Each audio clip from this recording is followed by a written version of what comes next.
Below is a chapter-by-chapter summary of The Hard Thing About Hard Things with a raw, unfiltered look at the challenges of entrepreneurship, emphasizing that there are no easy answers in building a business. Drawing from his journey as co-founder of Loudcloud, later Opsware, and a venture capitalist at Andreessen Horowitz, he recounts the emotional roller coaster of nearly losing his company multiple times, facing cash crunches, layoffs, and intense pressure. Unlike typical business books that offer neat formulas, Horowitz promises practical, battle-tested advice for navigating the hard things, decisions with no clear right or wrong, like firing friends or pivoting a failing business. He sets the tone for the book, candid, direct, and rooted in real-world struggles, not theoretical ideals. Horowitz shares his love for hip-hop, using lyrics to frame his mindset, and positions the book as a guide for entrepreneurs facing the chaos of leadership, with lessons drawn from his successes and failures. Chapter 1. From Communist to Venture Capitalist. Horowitz traces his unlikely journey from a childhood fascination with communism, inspired by his grandfather's Marxist writings, to becoming a tech entrepreneur and venture capitalist. Growing up in Berkeley, he was steeped in leftist ideals, but shifted to capitalism after studying computer science at Columbia and UCLA. His career began at Silicon Graphics and Netscape, where he honed product management skills under tech pioneers like Jim Clark. In 1999, he co-founded Loudcloud with Mark Andreessen, raising $120 million to build a cloud computing service during the dot-com boom. The chapter vividly recounts the 2000 crash, when Loudcloud's valuation plummeted from $700 million to near zero, forcing layoffs and a pivot to Opsware, an enterprise software company. Horowitz introduces the struggle as the defining entrepreneurial experience, moments when you're out of money, options, and hope, yet must keep leading. He shares the emotional weight of those early days, like telling his team to trust him despite looming bankruptcy. The chapter sets the stage for the book's lessons, emphasizing that success comes from enduring chaos, learning from failure, and staying committed to the mission. Horowitz's story resonates with anyone who's felt the weight of impossible odds, offering hope that grit can prevail. Chapter 2. I Will Survive. This chapter delves into the survival tactics Horowitz used to keep Loudcloud alive during its darkest days. With the dot-com crash wiping out their market, Loudcloud faced a cash crisis, losing $4 million a month. Horowitz describes the gut-wrenching decision to lay off 150 employees, many of whom had left stable jobs to join him. He also orchestrated a desperate pivot to Opsware, selling the cloud business to EDS for $63.5 million, a move that saved the company but diluted shareholder value. The chapter offers practical survival strategies, focus on one goal, e.g., cash flow, make decisions fast, and communicate transparently to maintain trust. Horowitz shares how he rallied his team by admitting the dire situation while projecting confidence in the new direction. He introduces the concept of wartime CEO versus peacetime CEO, where wartime demands aggressive, survival-focused leadership. Drawing from hip-hop's Defiance, he quotes Gloria Gaynor's I Will Survive to capture the mindset of pushing through. The chapter is a masterclass in crisis management, showing listeners how to navigate existential threats with clarity, even when every choice feels wrong. Chapter 3. This Time with Feeling. Horowitz explores the emotional toll of leadership, revealing the personal struggles behind his tough decisions. During Loudcloud's crises, he battled self-doubt, sleepless nights, and fear of letting down his team, investors, and family. He shares a moment of despair when a key customer nearly defected, threatening the company's survival, and how he hid his panic to inspire his team. The chapter offers strategies for managing emotions. Seek mentors like Mark Andreessen, focus on small wins like closing one deal, and use humor to diffuse tension. Horowitz recounts using hip-hop references, like quoting Jay-Z, to connect with his team and lighten the mood. He emphasizes authenticity, admitting fears to trusted confidants while projecting strength publicly. The chapter also addresses imposter syndrome, common among first-time CEOs, and how Horowitz overcame it by focusing on his team's needs over his insecurities. This chapter resonates with leaders feeling overwhelmed, offering tools to balance vulnerability with the demands of leadership in high-pressure environments. Chapter 4. When Things Fall Apart. When crises hit, Horowitz argues, great leaders don't freeze, they act. This chapter provides a playbook for handling worst-case scenarios, drawing from Loudcloud's near bankruptcy in 2001. With only months of cash left, Horowitz led a high-risk public offering, raising $150 million despite a crashing market. He also negotiated the EDS sale under intense pressure. The chapter outlines key principles: stay calm, own the problem, and break crises into manageable parts. Horowitz introduces the wartime CEO mindset in depth, contrasting it with peacetime CEO traits like long-term planning. Wartime CEOs make ruthless calls, like cutting non-essential projects or firing underperformers swiftly. He shares how he communicated layoffs transparently to avoid rumors, preserving morale among remaining staff. The chapter also covers handling external stakeholders, like calming nervous investors. Horowitz's advice is practical: calculate your cash runway weekly, prioritize customer retention, and never sugarcoat bad news. This chapter equips listeners to face chaos head-on, with real-world examples of turning disasters into opportunities. Chapter 5. Concerning the going concern.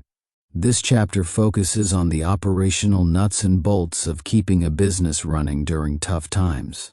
Horowitz recounts Loudcloud's struggle to maintain operations with dwindling cash, like negotiating payment delays with vendors while keeping key clients like Nike. He shares how he prioritized cash flow over growth, cutting marketing budgets to extend the runway.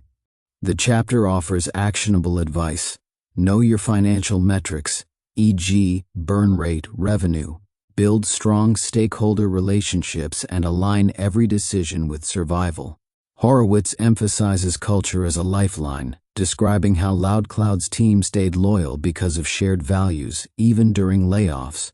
He also discusses the pivot to Opsware, which required retraining staff and rebranding under pressure. The chapter warns against common pitfalls, like overpromising to customers or ignoring small expenses that add up. Horowitz's storytelling, mixing humor, like joking about selling the furniture to pay bills, with grim realities, makes this a compelling guide for entrepreneurs fighting to keep their businesses alive.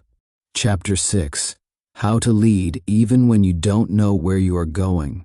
Leading through uncertainty is the focus here, as Horowitz shares how he made high-stakes decisions with incomplete information. During Loudcloud's pivot to Opsware, he had to choose between selling the company or rebuilding it as a software business, with no guarantee either would work. The chapter introduces the concept of making the call, deciding decisively despite doubt. Horowitz offers tools: use scenario planning to map outcomes, seek diverse perspectives, e.g. from engineers and salespeople, and trust your gut when data is scarce. He shares the loneliness of leadership, like deciding to reject a lowball acquisition offer alone in his office. The chapter also covers managing team morale during uncertainty, such as setting clear interim goals to maintain focus. Horowitz's hip-hop references, like quoting Wu-Tang Clan, add levity to the tension. This chapter is a roadmap for leaders navigating uncharted territory, showing how to project confidence while wrestling with doubt. Chapter 7. The Right Way to Lay People Off. Laying off employees is one of the hardest parts of leadership, and Horowitz provides a compassionate, practical guide based on multiple layoffs at Loudcloud. He describes the pain of firing loyal team members, some of whom were friends, during the 2000 crash. The chapter outlines a process: plan meticulously, e.g., calculate severance costs, deliver news in person, and provide generous support like job placement help. Horowitz stresses transparency, explaining the why, e.g., saving the company, to maintain trust. He shares how he avoided corporate jargon, speaking directly to affected employees and survivors alike. The chapter also covers rebuilding morale post-layoff, like hosting team meetings to reset goals. Horowitz warns against delaying layoffs, which can erode confidence. This chapter is a sobering guide for handling one of entrepreneurship's toughest moments, balancing empathy with the need to move forward. Chapter 8: Why Startups Should Train Their People. Horowitz argues that training is a competitive advantage, even for cash-strapped startups. At Opsware, he implemented training to align employees with the new software focus, despite initial resistance from managers who saw it as a time sink. The chapter explains why training matters. It clarifies expectations, boosts efficiency, and strengthens culture. Horowitz shares how Opsware's training program reduced errors in sales and engineering, helping scale the business. He provides a framework: use real-world scenarios, involve senior leaders as trainers, and tie training to company goals.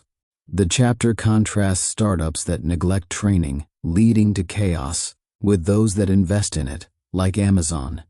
Horowitz recounts a funny moment when an engineer's mistake cost a client $100,000, underscoring the cost of poor training. This chapter urges listeners to prioritize people development, showing how it pays off in performance and loyalty. Chapter 9: When Smart People Are Bad Employees.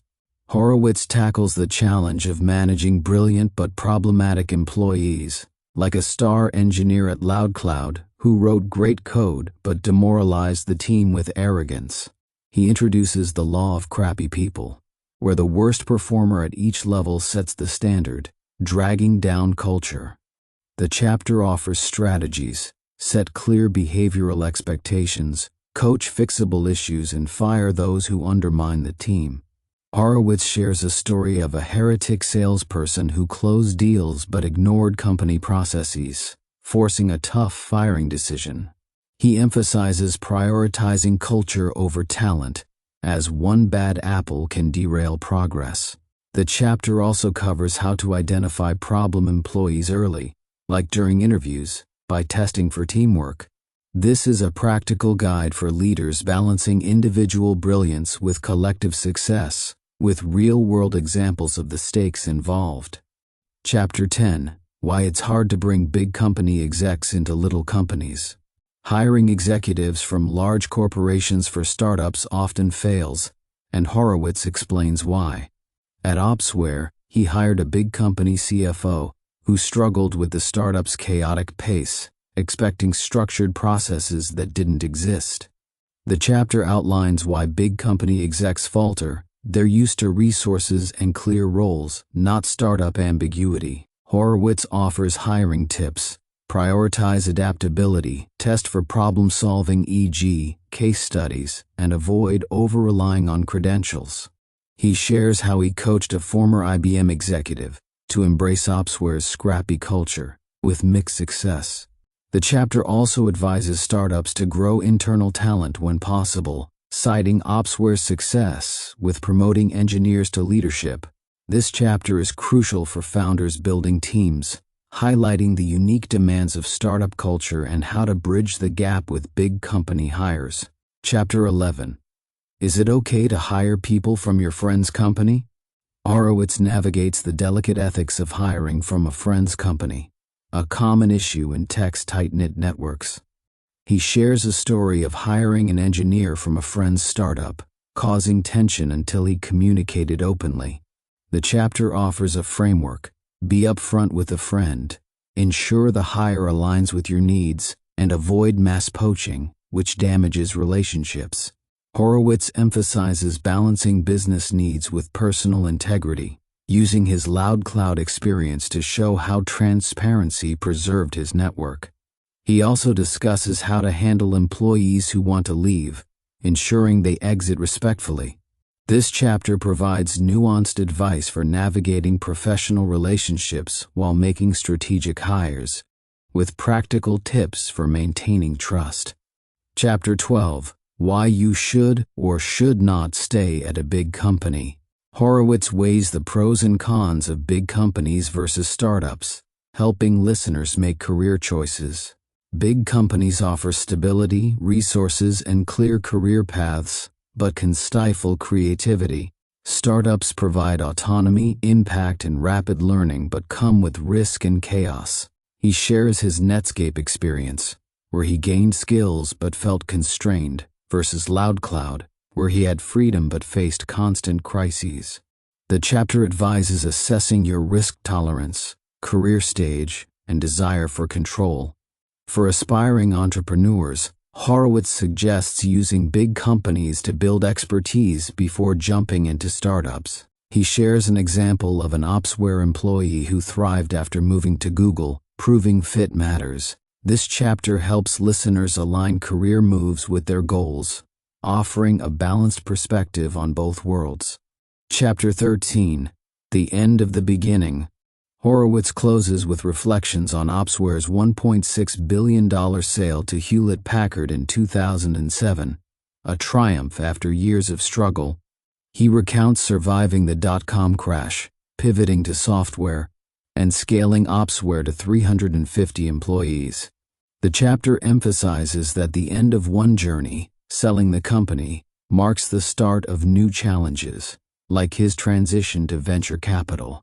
Horowitz shares lessons: embrace failure as a teacher, stay paranoid about competition, quoting Andy Grove, and never stop learning. He uses hip-hop, quoting Kanye West's "Can't Tell Me Nothing," to capture the defiant resilience needed for entrepreneurship. The chapter inspires listeners to persevere through their own struggles, showing that success comes from enduring the hard things, not avoiding them. Acknowledgements. Horowitz expresses gratitude to his wife, Felicia, for supporting him through Loudcloud's chaos, and to Mark Andreessen for mentorship. He acknowledges Opsware's employees, who endured layoffs and pivots, crediting their loyalty for the company's success. This section adds a personal touch, showing the human side of Horowitz's journey and the team effort behind Opsware.